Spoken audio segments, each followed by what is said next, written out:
This program is brought to you by Audi. I'm a brand consultant. What do? I teach, write, live, and breathe brands.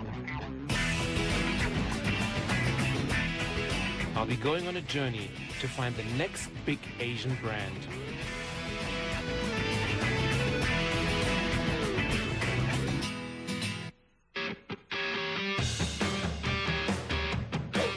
Everybody loves brands. Brands that are cool, hip, trendy, and that are doing the right thing. Because branding these days is about much more than products and services. It's about creating a user experience. It's about connecting to the community. Going green, greenwashing, social responsibility, these are some of the buzzwords of branding today. But can brands really make a difference? Can a brand actually change the planet?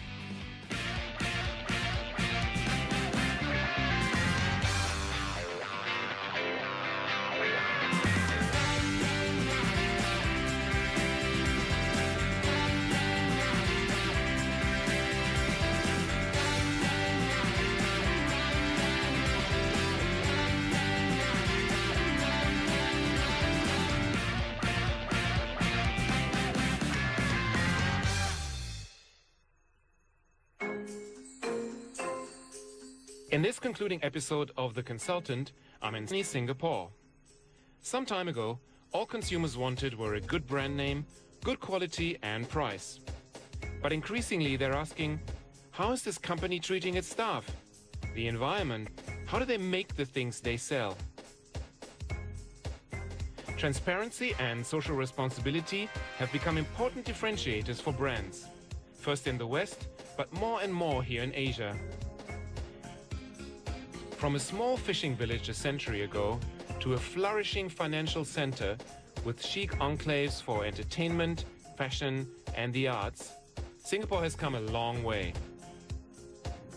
In my consultancy recently I saw this change in Singapore brands. They moved from being very sales-focused to becoming more brand-centric. Is everybody going green? Of course not. But more and more brands realize, spurred by recent scandals, the need to be a bit more transparent, a bit more responsible.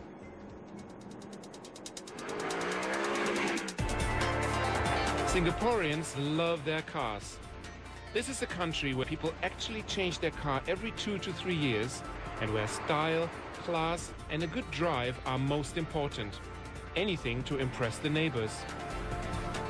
In a city where money talks and everything is about making a statement, European car brand win over the market, beat the competition, and at time hatch some green plans for the future.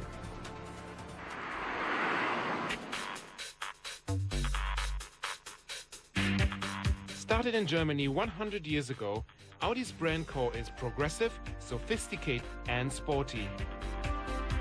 It has a long motorsports history, crowned recently by its third-time win of the 24-hour Le Mans race with the Audi R10 TDI.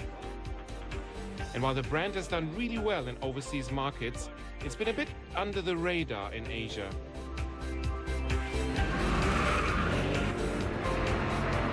So, who is the Audi driver? And what does the brand stand for? What are the people that drive an Audi? Do you think they're different from the people that drive, say, Mercedes-Benz or BMW? This was the big question when we started in the 90s. Who are our customers? As we're not looking for Me Too positioning, it was quite clear that they are not demonstrating that they are rich. They are also not that shiny like other brands. It's something special to drive Audi. It's a statement. It's not understated anymore, as it was probably 20 years ago. It's a clear statement for a lifestyle. Many people don't know it's a sporty brand with a strong motorsports history. Yeah. And the R8 is an ambassador. There's everything in this car. What is Audi? It's quattro, it's aluminium body shell.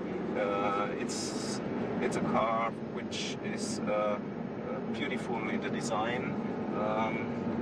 48% of our customers tell us they buy an Audi because of the beauty of the design.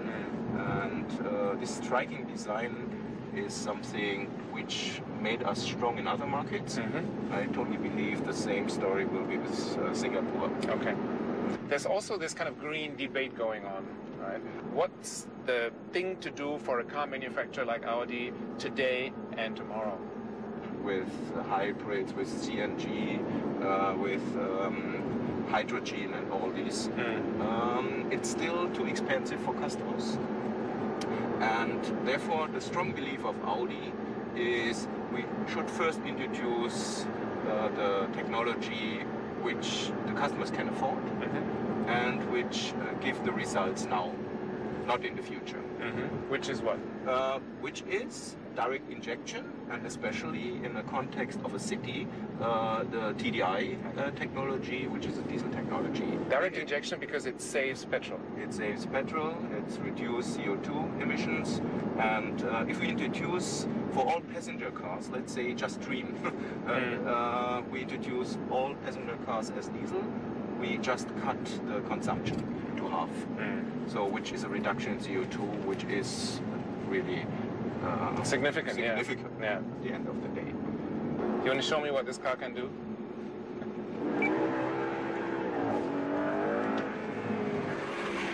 The fact that Audi is less loud than the competition has served it well in Europe.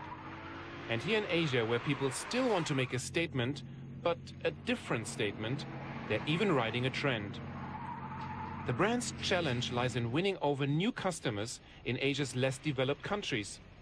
Those that have just come into some wealth and are looking for ways to spend it. One of those markets is India.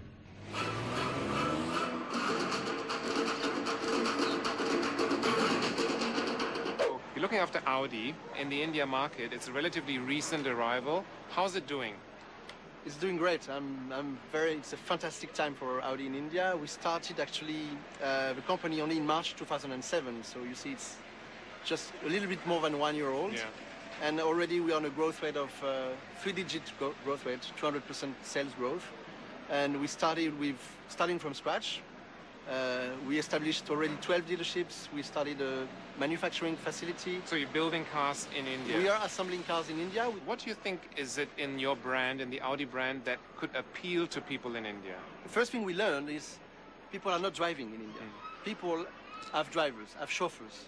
So mainly it does not make sense to import in India small cars because customers will not expect an A3 in India, but they expect more A6s, Q7, A8, big cars where they can enjoy. So they can sit in the back. They sit in the back, and they need at the back legroom, they need equipment that we have developed for the market.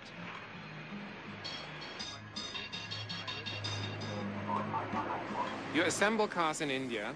Now, many products coming from the West are very aspirational in Asian countries because they come from the West. Do you think that could potentially hurt the brand, or you would need to communicate more that people say they're assembled in our country and that they're not as good as the ones that come from Germany? That was a very important question before we started any activities in India to understand how people would perceive. Something will never change with Audi, is the quality. Wherever we're going to build cars, the quality has to be exactly the same as it is in Germany. And today I'm very glad and very happy because I can take any A6 which is built and assembled in India and put this car aside of the one built in Germany. And you could not, I could not, and most of the engineers could not make the difference between the two cars. At the same time, as any car brand, they need to communicate their answers to the green challenge. How can we afford to still drive cars when the world is choking under CO2 emissions? And what are the solutions they are working on to offer mobility combined with responsibility? Find out how brands are going green by wearing green. Fashion with a conscience.